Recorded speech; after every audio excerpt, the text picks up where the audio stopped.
देखो दयाराम भाई हैं कौन। और जब वो भक्ति की बात कर रहे हैं तो वो भक्ति की बात अपने पुष्टि मार्ग में इतनी ऑथेंटिक क्यों मानी जाती है? कई लोग हैं कि उनकी रचना से प्रत्यक्ष और परोक्ष रूप से परिचित हैं, पर उनकी बात को इतना ऑथेंटिसिटी के संग ऑथेंटिक मानना वो क्यों? तो दयाराम भाई कौन है, उनका संक्षिप्त परिचय आपको दूं तो पहले आपको ले जाना पड़ेगा श्रीमद् भागवत के अंदर कि जब भगवान भागते भागते जा रहे हैं और पीछे पड़े हैं काल यवन, और जब काल यवन भगवान के पीछे पीछे भागते भागते जा रहे हैं और भगवान राजा मुचकुंद की गुफा के अंदर प्रवेश कर, और जब राजा मुचकुंद की गुफा के अंदर प्रवेश कर गए, वहां राजा मुचकुंद सो रहे थे और उन्हें ऐसा वरदान था,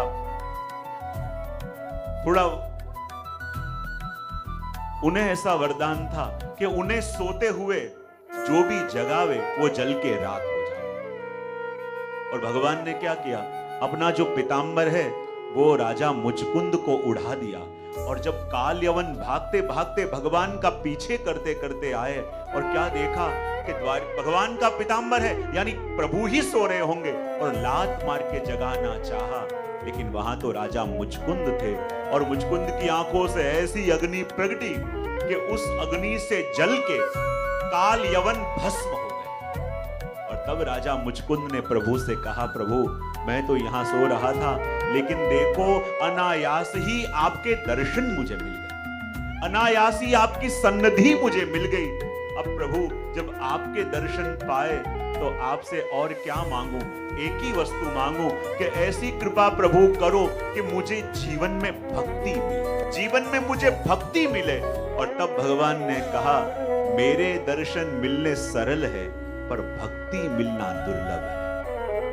मेरे जीवन में दर्शन हो गए तो इसका मतलब ये नहीं कि तुम्हें भक्ति भी फलित हो जाएगी। प्रभु के दर्शन तो कंस को भी हुए, प्रभु के दर्शन तो दुर्योधन को भी हुए, लेकिन वो लाभ ले न सके। बोले क्यों? भगवान मिले पर भक्ति नहीं मिली। और तब मुचकुंद ने कहा कि कृपानाथ ऐसी कृपा करो कि मुझे भक्ति मिले। तो भगवान ने कहा, इस जीवन में तो संभव नहीं है, पर आने वाले जन्म में तुम किसी ब्राह्मण श्रेष्ठ के वहां जन्म लोगे और तब तुम्हारे जीवन में तुम्हें भक्ति प्राप्त होगी।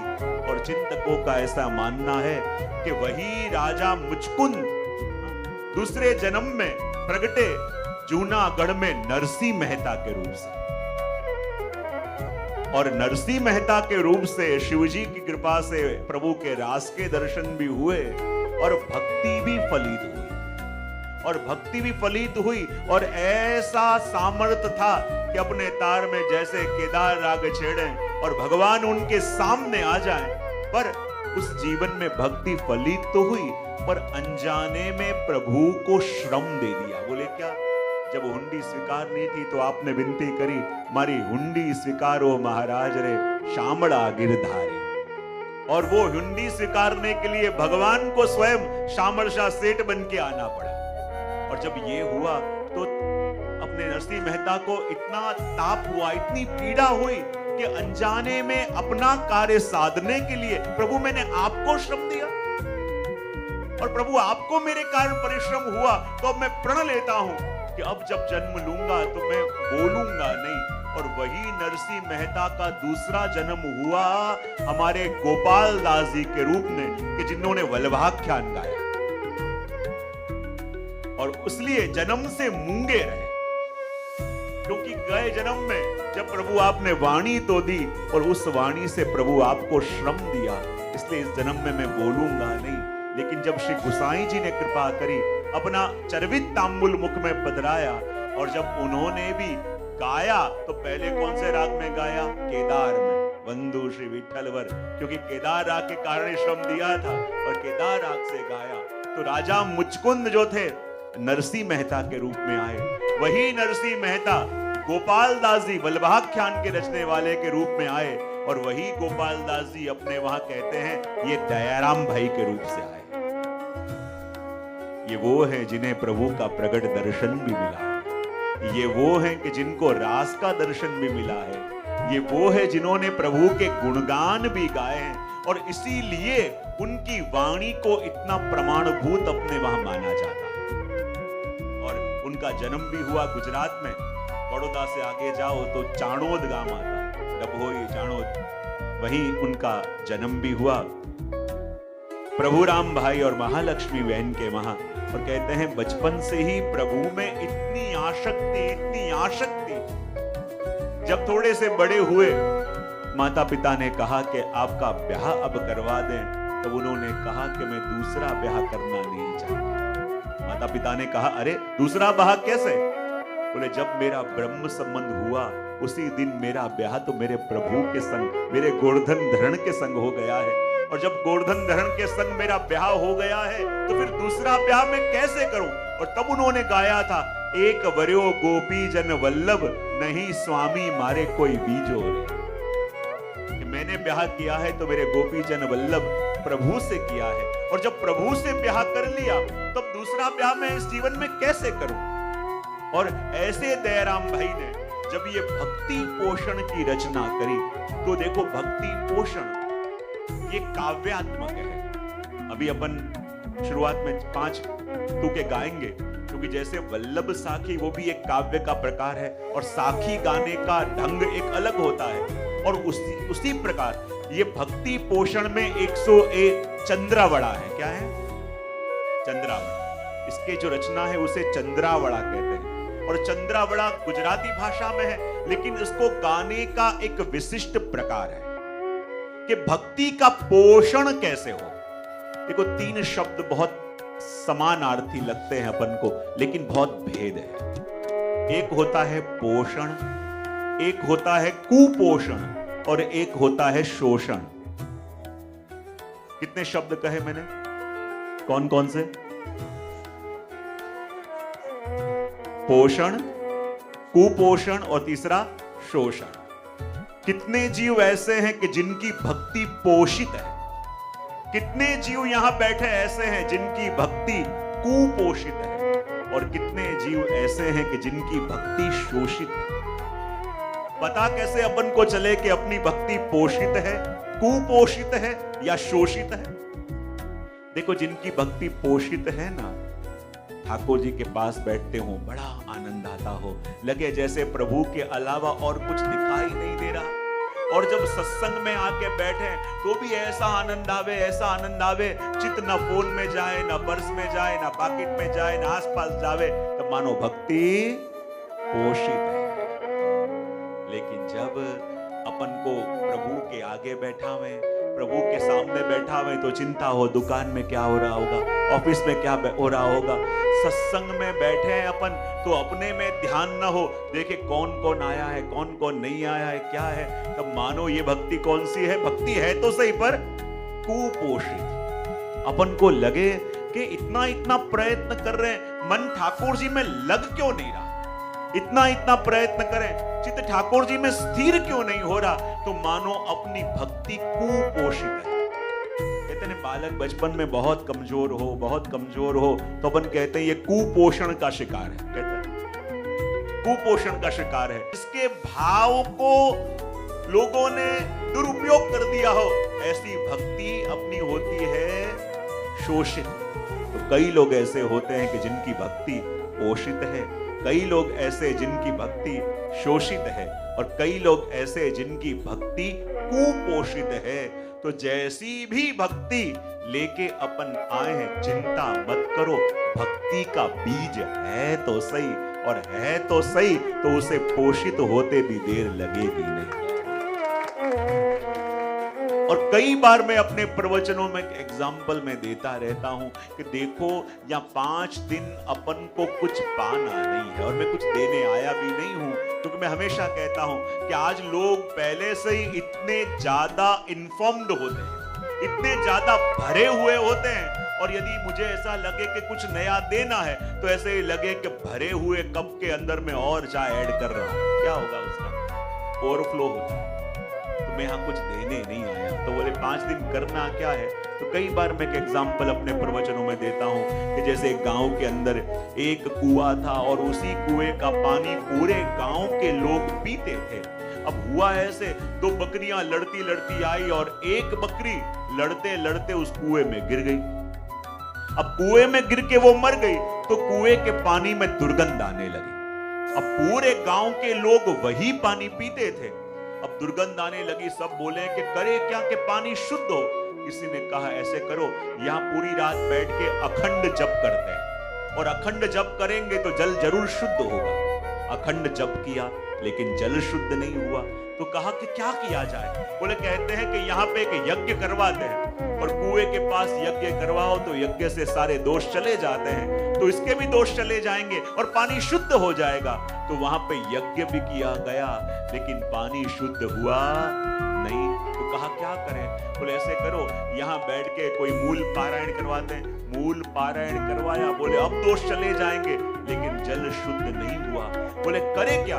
तब दूसरे दिन ही एक व्यक्ति दुबई से आया था और बहुत अच्छे अच्छे परफ्यूम लेके आया।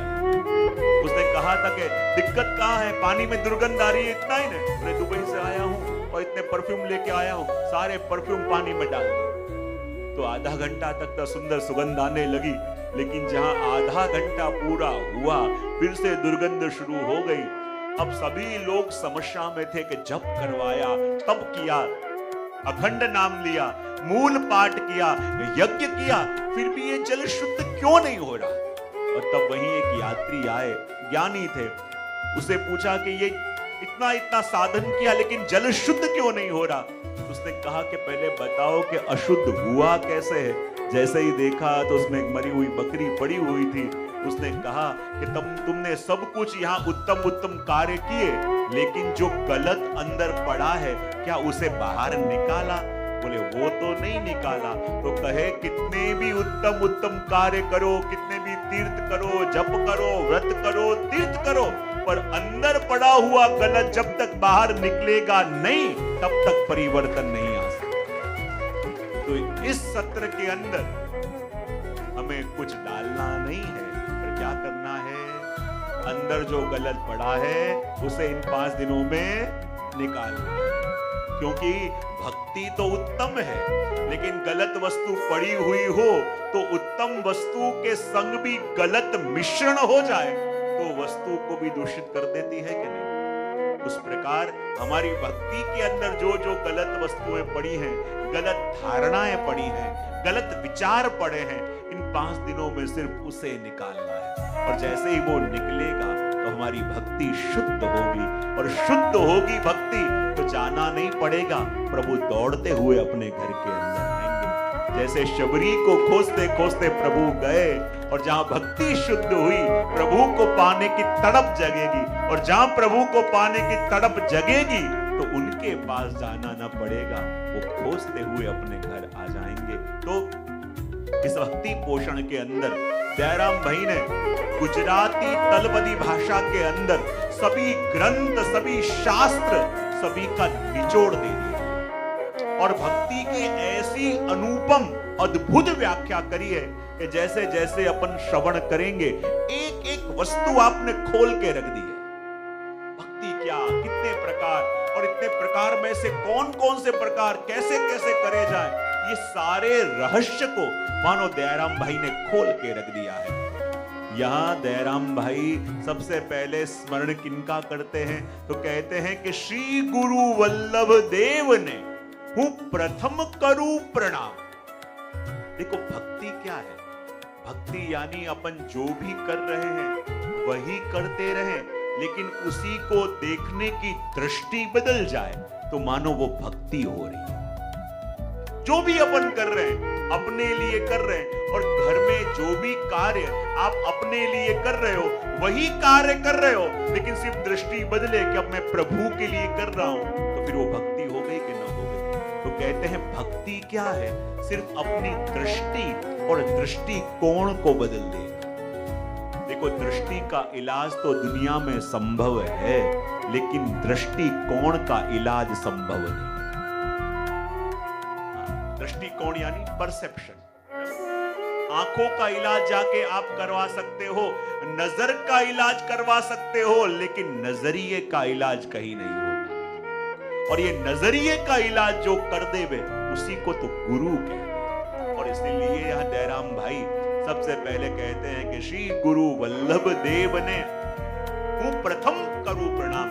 सबसे पहले मैं अपने गुरु श्री वल्लभ को प्रणाम करता हूं, क्योंकि भक्ति की बात करूंगा तो मैं दृष्टि दे सकता हूं, लेकिन नजरिया तो मेरे गुरु श्री वल्लभ दे सकते हैं। और दृष्टिकोण जब तक वो न बदले तब तक जीवन में भक्ति घटित नहीं हो सकती। और इसलिए तो कहते हैं ना, गुरु का कार्य क्या है कि सिर्फ दृष्टि को। देखो, जीव के संग ब्रह्म का संबंध तो अनंत जन्मों का है। भगवान स्वयं गीताजी में कहते हैं, ममैवांशो जीवलोके जीवभूतः सनातनः। भगवान स्वयं कहते हैं कि जीव मेरा अंश है। और वो पढ़ते हैं तो अपन को लगे भगवान जब कह रहे हैं तो हम तो उनका अंश हैं, और उनका अंश हैं, यानी उनसे अपना संबंध हुआ कि ना हुआ? हाँ के ना तो बोलो।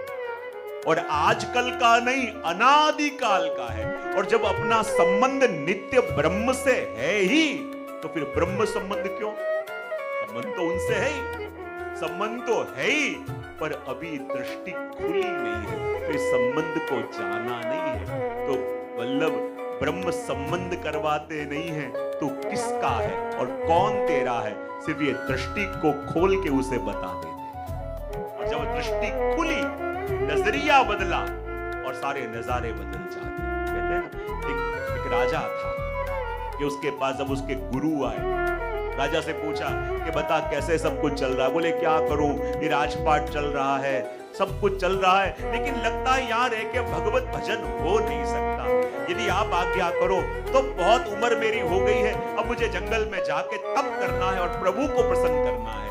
तब गुरु ने कहा, तुझे ऐसे लगता है कि ये राजपाट छोड़ के, घर छोड़ के, परिवार छोड़ के तू जंगल में जाएगा तो वहां बैठ के तू प्रभु को प्रसन्न कर लेगा? बोले मुझे तो ऐसे लगता है। गुरु ने कहा, देख राजा, अभी तू जहां है ना, ये तेरी मोस्ट कंफर्टेबल प्लेस है। यहाँ तेरा राज्य, तेरा महल, तेरे कमरे, तेरे लोग, तेरे सेवक, और जहां तू सबसे ज्यादा कंफर्टेबल है वहां बैठ के तू वो नहीं कर पा रहा कि जो करना चाहता है, तो जंगल में जाके मोस्ट अनकंफर्टेबल प्लेस में क्या तू वो कर पाएगा? जहां तू सबसे ज्यादा सुरक्षित है, जहां तुझे कोई चिंता नहीं है कि कहां खाऊंगा, कहां पीऊंगा, ये कोई चिंता नहीं है, तो जहां तू सबसे ज्यादा कंफर्टेबल है वहां बैठ के जो वस्तु तू कर नहीं पा रहा, तो जंगल में जाके जहां कहां खाना, कहां पीना, कहां सोना, ये सारी चिंताएं लगी हुई है, तो वहां ये नाम कैसे ले पाएंगे? अपन को हमेशा ये लगता है कि जहां हम बैठे हैं, जहां हम रहते हैं, वहां प्रभु का नाम या प्रभु का कार्य नहीं हो सकता, कहीं और जाना पड़े। तो विचार करो, जो व्यक्ति जहां बैठा है, जहां रहता है, वहां कंफर्टेबल नहीं हो सकता, तो दुनिया के किसी भी कोने में जाके वो कंफर्टेबल नहीं हो सकता। और जब राजा को पूछा उसने, गुरु ने, कि बता तुझे क्या इच्छा है? बोले जंगल में जाऊंगा। अच्छा, बोले तुझे लग जाएगा कि वहीं जाके तू प्रभु को प्रसन्न कर पाएगा? बोले मुझे तो ऐसे लगता। बोले यहाँ रह के संसार की झंझटों में पड़ के कभी वहां जाओ, कभी वो करो, ये करो, वो करो, मुझे नहीं लगता कि यहाँ रह के मैं प्रभु को पा सकता हूं। अच्छा, तो मुझे बता कि जाने में देर कब से हो रही है? तू कब से ये सोच रहा है? बोले आखिरी 5 साल से विचार कर रहा हूं, ये सब छोड़ के मुझे जाना है। अच्छा, यदि सही विचार आया होता तो इंसान 1 मिनट में निकल जाता है, और तू 5 साल से बात कर रहा है, आगे भी 5-10 साल ऐसे भी निकल जाएंगे, तो तू जा क्यों नहीं रहा यदि जाना चाहता है? बोले क्या करूं, जाने की इच्छा तो बहुत है, लेकिन जवाबदारी है कि ये सब महल और राज्य संभालेगा कौन? मेरा बालक है, वो बहुत छोटा सा है, उसको ये जवाबदारी दे नहीं सकते, और मैं ढूंढ रहा हूं कि कोई ऐसा योग्य व्यक्ति मिले तो वो संभालने को तैयार हो जाए, तो उसी दिन मैं सब छोड़ के चला जाऊंगा। अच्छा, गुरु ने कहा तू ऐसे व्यक्ति को खोज रहा है जो तेरी जवाबदारी संभाल ले, और उसी दिन तू सब छोड़ के निकल लेगा? बोले हाँ। तो गुरु ने कहा बता तू, तेरा मेरे बारे में विचार क्या है? तुझे लगता है कि ये सब जवाबदारियां मैं संभाल सकूंगा? उसने कहा यदि आप संभालने वाले हो, आपसे तो सब सीख सीख के मैं चलाता हूं, यदि आप संभालते हो तो मैं निश्चिंत होके आज ही चला जाऊंगा। गुरु ने कहा ठीक है, तो अपना ये पक्का, मैं तेरी जवाबदारी संभालता हूं और तू तेरे मनोरथ को पूरा कर, तू तेरी इच्छा को पूरा कर। और ये बात पहले मुझे बता, जब तू ये सब छोड़ के जंगल में जाएगा तो तेरे संग तेरा पेट भी लगा हुआ है, खाएगा पिएगा सब चीज लाएगा कैसे? बोले ऐसे करूंगा, जाने से पहले मैं राज्य में से थोड़ी राशि ले लूंगा और उससे अपना निर्वाह चलाऊंगा। गुरु ने कहा ये अनुमति मैं नहीं दूंगा। बोले क्यों? ये धन तेरा नहीं, ये प्रजा का है, और प्रजा के धन में से मैं तुझे तेरे पर्सनल यूज के लिए कोई वस्तु ले जाने दूंगा नहीं, क्योंकि अब राजगादी तू मुझे सौंप रहा है। तूने मुझे राजगादी सौंप दी, मैं राजा हूं और मैं प्रजा का द्रव्य तुझे दूंगा नहीं। अब बता तेरा निर्वाह कैसे करेगा? राजा ने कहा ऐसे होगा तो मैं कहीं जाके एक नौकरी कर लूंगा और नौकरी करके जो भी धन आएगा उससे मेरा निर्वाह करूंगा और भगवत भजन करूंगा। तब गुरु ने कहा यदि तुम्हें नौकरी ही करनी हो तो एक नौकरी मेरे ध्यान में है। बोले कौन सी? बोले मेरे ध्यान में मेरे राज्य में एक राजा की नौकरी खाली है, जो तू करना चाहता हो तो मैं अभी तुझे ये नौकरी दे दूं। राजा ने कहा ठीक है, और गुरु ने ले जाके उसे राज सिंहासन पे बैठा दिया और कहा देख आज से तू राजा नहीं, आज से तू मेरे वहां सेवा कर रहा है, मेरे वहां चाकरी कर रहा है। ऐसे सेवक बन के राजपाट चला, और अभी तक वो राजा बन के राजपाट चलाता था, और वही राज्य, वही कुर्सी, वही सिंहासन, वही पूरा राजमहल। लेकिन अब 1 साल के बाद जब गुरु आए और राजा से पूछा कैसे चल रहा है? बोले बड़ा आनंद, बड़ा संतोष है, बड़ी खुशी है। बोले क्यों? गुरु ने कहा पहले तू स्वामी बन के राज्य चलाता था और अब तू सेवक बन के राज्य चला रहा है। वही कार्य हो रहा है, वही प्रवृत्ति हो रही है, वही राज्य, वही सिंहासन, सब कुछ वही रहा। लेकिन गुरु ने क्या किया? गुरु ने नजरिया बदल दिया, और जहां नजरिया बदला हर एक वस्तु को देखने का दृष्टिकोण बदल गया। पहले स्वामी मान के सेवा करता था तो दुनिया भर के टेंशन वो अपने टेंशन मान लेता। दुकान का टेंशन भी अपना टेंशन, मकान का टेंशन भी अपना टेंशन, अपने स्टाफ का टेंशन भी अपना टेंशन। लेकिन बना के जैसे और स्टाफ है वैसे ही मैं भी प्रभु का एक स्टाफ हूं, तो मेरी चिंता करने वाले वो है, मैं क्यों करूं? जहां स्वामी बन के, जहां मालिक बन के कार्य कर रहे थे दुनिया भर के टेंशन थे, लेकिन जहां सेवक बने, जहां दास बने, तो मानो पूरी वस्तु को देखने का दृष्टिकोण बदल दिया। और इसलिए यहाँ जयराम भाई कहते हैं कि सबसे पहले मैं गुरु को वंदन इसलिए करूं क्योंकि वो नजरिया बदलेंगे तो इस पुष्टि सृष्टि को देखने के पूरे नजारे बदलने लगेंगे।